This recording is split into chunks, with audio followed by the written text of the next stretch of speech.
24절 바울이 이같이 변명함에 베스도가 크게 소리내어 이르되 바울아 내가 미쳤도다 내 많은 학문이 너를 미치게 한다 하니 라고 했습니다. 어, 바울은 미친 게 아니고 맞는 말을 하는데 사람들은 바울을 미쳤다고 이렇게 생각하죠. 지금 바울은 아그리빠 왕에게 얘기하고 있는 겁니다. 베스도 및 여러 사람들이 참관인으로 배심원으로 참석하고 있는 거라고 보면 됩니다. 네, 베스도가 뭐 말하자면 끼어든 거죠. 네가 미쳤다 이렇게 얘기를 하고 있는 거죠. 베스도가 듣기에는 말도 안 되는 일이다. 죽은 자의 부활을 얘기하니까 아마도 그랬던 것 같아요. 그러니까 바울이 베스도 각하여 내가 미친 것이 아니고 참되고 온전한 말을 하는 겁니다. 라고 얘기합니다. 여기서 말을 하나이다라는 이 그 헬라어 표현은 아포프 댕구마니, 아포프 댕구마니라는 그런 뜻인데 이 헬라어 단어의 뜻은 선포하다라는 뜻입니다. 바울은 제가 지금 참되고 온전한 말을 선포하고 있습니다. 이렇게 얘기하는 거죠. 그러니까 바울이 단순히 자신의 어떤 죄에 대한 변호를만 하고 있는 것은 아니다라는 것을 알 수가 있죠. 바울은 또 다시 자신에게 주어진 어떤 그런 기회들을 전도의 기회로 삼고 있는 거죠.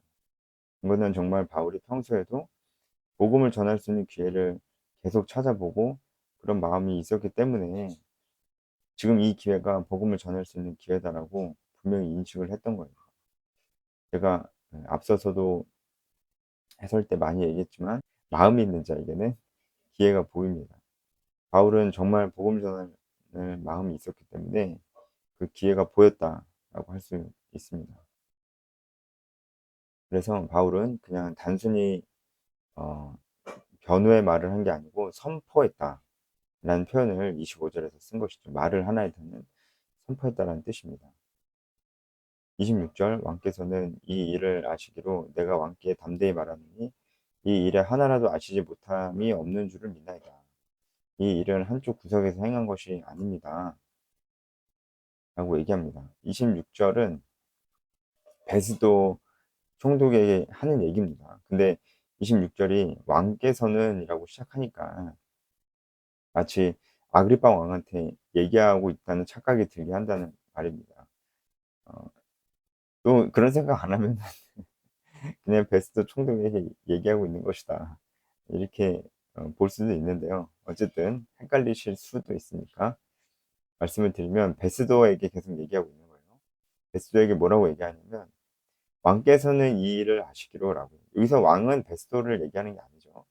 여기서 왕은 아그리파 왕을 얘기하는 겁니다. 그러니까 베스도에게 아그리파 왕에 대해서 얘기하는 겁니다. 그러니까 베스도 각하여 옆에 있는 아그리파 왕께서는 제가 얘기하는 이 일, 그러니까 유대 유대법과 그리고 율법과 선지자들과 관련된 이 일을 아그리파 왕은 알고 있기 때문에 내가 아그리파 왕에게 담대히 말했었다.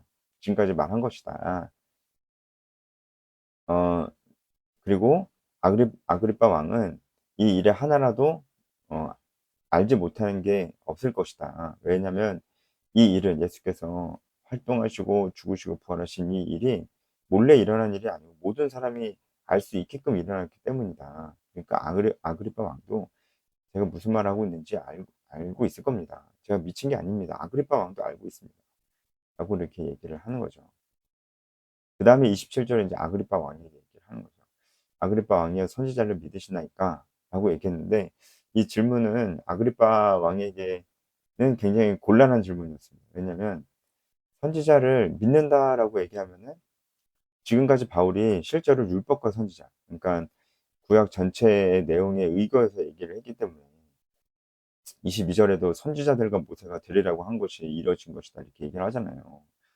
그러니까 아그리파 왕이 난 선지자를 믿는다 이렇게 얘기하면 왜 구약의 선지자들이 예언했던 것대로 이루어진 건데 이것을 이상하게 생각하시냐라고 분명히 물어볼 것이고 곤란해질 수 있죠. 선지자를 믿는다고 해도 곤란하고요.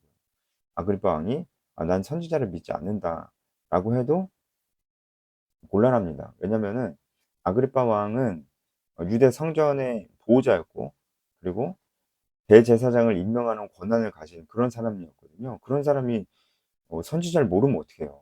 그러니까 그렇게 얘기해도 자기 위치에 굉장히 좀 약간 맞지 않는 그런 말을 하게 되는 것이죠. 그렇다고도 할 수 없고 아니라고도 할 수 없는 그런 난감한 질문을 지금 던진 거예요. 근데 바울이 좀 아그리빠 왕이 대답할 것이 부담스럽지 않았는지 그 부담을 덜어주고자 믿으시는 줄 안다. 그냥 본인이 그냥 바울이 그냥 대답을 했어요. 아그리빠 왕을 곤란하게 만드는 것이 목적은 아니니까요. 아그리빠가 바울에게 이렇게 말했습니다. "내가 적은 말로 나를 권하여 그리스도인이 되게 하려 하는도다." 아그리빠 왕은 좀 당황했을 거예요. 당황했는데 그리고 좀 기분도 나빴을 겁니다. 이 죄수가 일개 죄수가 자기를 당황하게 하니까 기분은 나쁘지만 선지자를 믿는다고 하는 건지 안 믿는다고 얘기하는 건지 얘기할 수 없어요. 그러니까 "너가 지금 적은 말로 나를 곤란하게 예 나를 그리스도인이 되게 하려고 하는 것이냐." 그래서 적은 말로라는 표현은 어 "짧은 시간 안에"라고도 번역할 수 있습니다. 어쨌든 짧은 시간 안에 혹은 뭐 몇 마디 말로 뭐 그렇게 얘기할 수 있겠죠. "그리스도인이 되게 하려느냐." 약간 당황해서 약간 버럭하는 그런 것도 좀 있는 것 같아요. 아그리빠가 바울에게 이르되 28절 했죠. 29절 바울이 이르되 "말이 적으나 많으나 당신뿐만 아니라 오늘 내 말을 듣는 모든 사람도 다 이렇게 결박된 것 외에는 나와 같이 되기를 하나님께 원하노라." 바울이 굉장히 당당하게 얘기를 하죠. 이것이 바로 진리를 알고 있는 자의 어떤 태도라고 볼 수 있습니다. 진리를 알고 있는 자는 그것을 믿지 않는 자들 앞에서도 이것을 얘기하는 것이 어 거리낌이 없고 당당할 수밖에 없어요. 왜냐하면 이게 맞는 거니까요. 우리가 혹시 이런 태도를 잃어버리고 있는 게 아닌가. 믿지 않는 사람들과 사이에서 이런 태도를 잃어버리고 있는 것은 아닌가라는 생각이 듭니다. 물론 우리는 우리가 믿고 있는 것이 진리의 말씀이고 확신하지만 그렇다고 우리가 교만하고 무례해서는 안 됩니다. 성경도 온유함과 겸손함으로 하라고 했잖아요. 우리가 겸손한 마음을 가지고 복음을 전할 기회를 가지고 그런 보고 있다면 우리에게도 바울과 같은 이런 기회가 분명히 올 것입니다. 기회로 보이지 않지만 기회인 거죠. 마음이 있는 자에게만 보이는 기회. 이런 기회가 반드시 오지 않을까요? 그러니까 바울은 굉장히 당당하게 어 지금 총독과 왕 앞에서 얘기하는데도 사실 총독도 왕도 다 할 말이 없게 만듭니다. 데스더가 미쳤다고 그러는데 사실은 미친 게 아니고 아그리빠 왕이 당황해서 횡설수설하고 그쵸. 바울만 오히려 바울만 깨어 있고 어 분명하게 얘기하고 있고 오히려 이 대화를 주도하고 있어요, 바울이. 우리가 정말 바울과 같은 사람이 좀 돼야 되겠습니다. 30 절에 왕과 총독과 번이게와 그 함께 앉은 사람들이 다 일어났습니다. 이것은 바울 때문에 기분 나빠서 일어난 게 아니고 이 재판이 끝났기 때문에 일어나는 겁니다. 이 재판은 확실히 바울이 무죄임을 밝게 드러나면서 끝났습니다. 31 절이 그 얘기고요. 하지만 가이사 로마 황제에게 상소했기 때문에 석방은 되지 않죠. 예, 그런 원칙이 있기 때문에 석방이 안 된 겁니다. 그렇게 바울이 로마에 가는 것이 결정이 되는 겁니다. 이것 또한 하나님의 섭리죠. 여기서 지금 석방이 되면 어 길에서 매복하고 있는 유대인들에 의해서 죽임을 당했을 겁니다. 그리고 로마에 가는 것도 굉장히 힘들어졌을 거예요. 하지만 황제에게 상소함으로 인해서 오히려 군대 보호를 받으면서 로마로 갈 길이 열린 것이죠. 하나님의 섭리하심이고 하나님이 사명을 따라 사는 자들을 반드시 도우신다라는 것을 볼 수가 있는 것이고 바울만 도우시는 게 아니고 우리도 도우신다라는 걸 우리가 알 수 있습니다. 우리가 계속해서 사도행전을 묵상하면서 어떤 걸 좀 돌아볼 수가 있을까요? 특히 요 근래 며칠간 계속해서 이 법정 앞에서 예루살렘에 온 다음부터 계속해서 법정과 사람들 앞에 서서 복음을 전하고 증언하는 이런 바울의 모습을 보면서 우리는 어떤 걸 좀 배울 수가 있을까요? 이거는 바울만 어, 그 가져야 될 태도인가? 그러니까 바울이 사도니까 이렇게 할 수 있었던 것이고 우리는 이렇게 안 해도 된다. 그렇게 생각할 수는 없는 것 같습니다. 우리도 당당히 물론 그렇다고 막 길거리에 나가서 뭘 하라는 게 아니고 생각보다 우리에게 복음을 전할 수 있는 기회가 많이 온다고 생각합니다. 직장을 다니면서 믿지 않는 사람들이 대부분이잖아요, 직장 동료들. 그들과 어떻게든 뭐 밥이라도 같이 먹고 뭐 얘기할 기회가 뭐 있잖아요. 싫든 좋든 얘기할 기회가 오거든요. 우리에게 복음을 전할 마음이 있다면 그 대화 가운데 우리가 복음을 전할 수 있는 기회가 반드시 온다는 것이죠. 반드시 온다는 것이죠. 우리가 복음을 전해야 됩니다. 그리고 제자를 삼아야 됩니다. 이것이 우리에게 주어진 사명이고 바울도 같은 사명을 가지고 있었습니다. 제자는 어떻게 삼을까요? 우리가 교회에서도 제자를 삼을 수 있고 직장에서나 뭐 어디서나 믿지 않는 사람들과 관계 속에서 복음 전하고 그 사람을 또 제자를 삼을 수 있어요. 제자를 삼아야 됩니다. 내 사람을 만들어야 게 아니고 영적인 리더를 만들어내야 됩니다.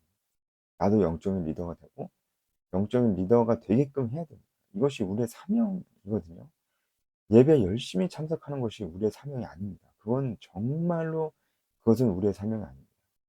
예배에 참석하는 것은 당연한 것이지 사명이 아닙니다.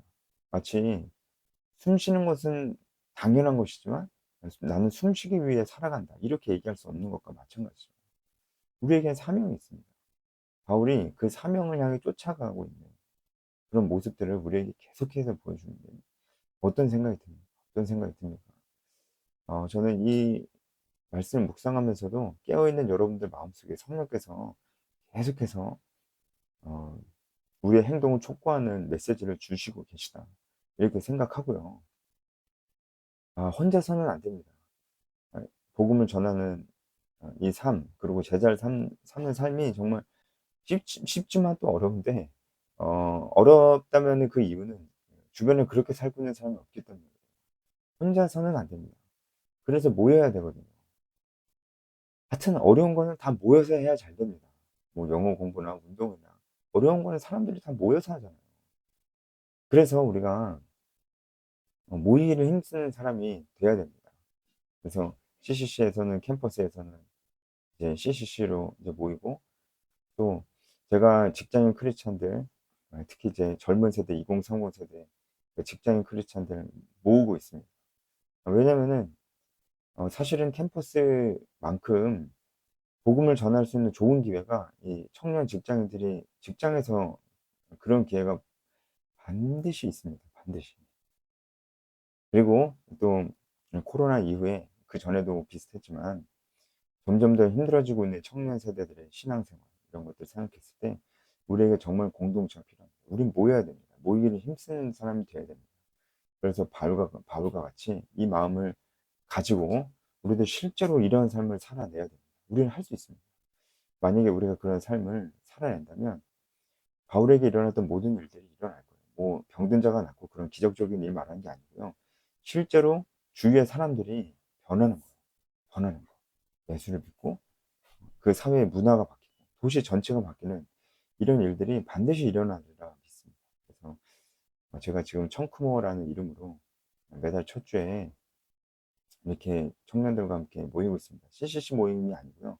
CCC 출신들이 중심이 되긴 하지만 아닌 사람들도 함께 모여서 2030 세대 청년들, 크리스찬들이 함께 모여서 함께 교제 나누고 함께 친해지고 또 함께 고민도 나누고 영적인 고민도 나누고 기도하는 함께 또 예배 드리는 그런 시간들을 갖고 있습니다. 네, 다음 달에도 첫째 주 금요일에 있는데 어, 그 정말 우리가 바울처럼 살기 위해서 계속 이렇게 모이는 거예요. 이런 모임들 만약에 여러분 주변에 이 청크모와 연결이 되어 있다면 혹시 좀 더 알고 싶으신 분이 있다면 저한테 물어보셔도 되고 어, 이제 이미 링크가 되어 있는 분들은 어, 시간을 내시길 바랍니다. 시간을 내지 않으면 아무 변화가 없습니다. 마음만 가지고는 변화는 없습니다. 시간을 낼 때 변화가 생깁니다. 그래서 우리가 이 중요한 시대, 이 중요한 시대 때 우리가 부르심을 받았는데 우리가 바울과 같은 삶을 살았으면 좋겠어요. 네, 오늘은 여기까지 하겠습니다.